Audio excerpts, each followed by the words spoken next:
twakinaga umupira gugaragara. Afande Mubaraka Muganga ndamuzi akunda APR. Nahindura umutoza adushakira umuzamu. Ubundi ikipe ntabwo iri ku rwego rwo kuba yatwara shampiyona. Inayitwaye naho twagera. Impamvu aba bakinyi dukinisha barakomeye baranaduhenze, ariko ntago bazi ibyo barimo. Umutoza arimo arahagaze, baradutsinda igitego bakadutsinda icya kabiri ntagire ikintu ahindura. Nibwo bwa mbere kuva nitwa ngewe mbonye APR yoroshye kumutoza, kandi abayobozi ba APR bazi ngo dufite ikipe. Nta kipe dufite. Kabone nubwo twakwishyura Musanze, nge narindi Gisenyi, Rutsiro itunganya nayo, twe twaratomboye kunganya na Rutsiro.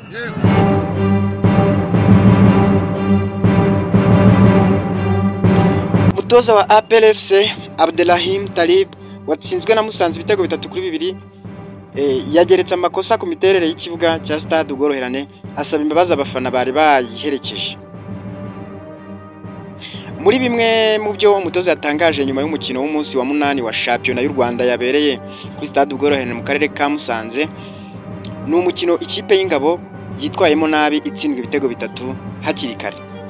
Irwana no kugira ngo ibyishyure, ariko birangira yinjije ibitego 2 byonyine, itakaza amanota 3 gutyo. Abdelrahim Talib utoza APR yavuze ko abakinnyi be bakinaga neza, ariko bananiwe kumenyera ikibuga bakiniragamo kitari kimeze neza, dore ko basanzwe bitoreza ku kibuga cy'ubwatsi bw'ubukorano tapi synthétique.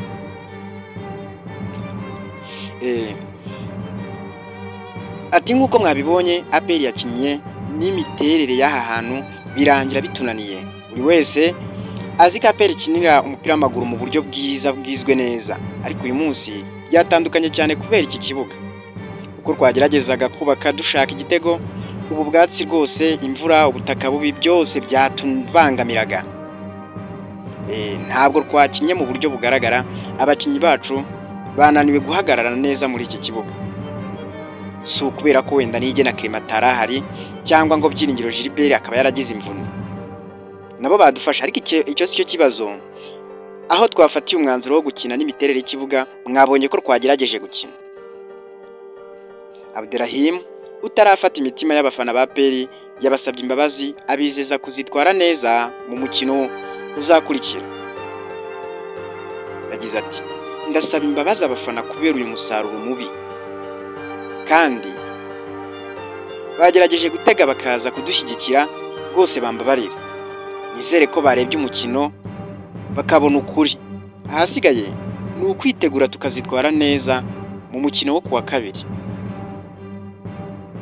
Kuwa kabiri ku itariki 25 Ugushyingo 2025, ikipe y'ingabo z'u Rwanda APR izahura na Marine FC mu mukino w'ikirarane w'umunsi wa mbere wa shampiyona y'u Rwanda utarakiniwe igihe. Ubwo umutoza wa APR Abdelrahim Talib yatsinzwe ibitego 3-2 mu mukino yahuyemo na Musanze, amakosa yose yayafashe ayagereka ku kibuga. Abakinnyi ba APR ngo bagowe n'ikibuga cya Stade Ubworoherane. Ese wowe warebye iyi match? Ese wowe wakurikiye uyu mukino guhera mu gice cya mbere ubwo APR yatsindwaga ibitego 3-0, ndetse mu gice cya kabiri bakaza kwishyuramo 2? Waba warabonye ikibazo ari umutoza koko udashoboye? Waba warabonye se ikibazo ari iki kibuga?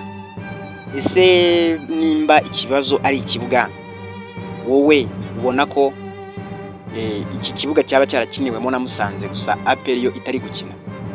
Nimba se ubona ko ikibazo ari umutoza, kubera iki baba barabashije kwishyura ibitego 2 mu gice cya kabiri?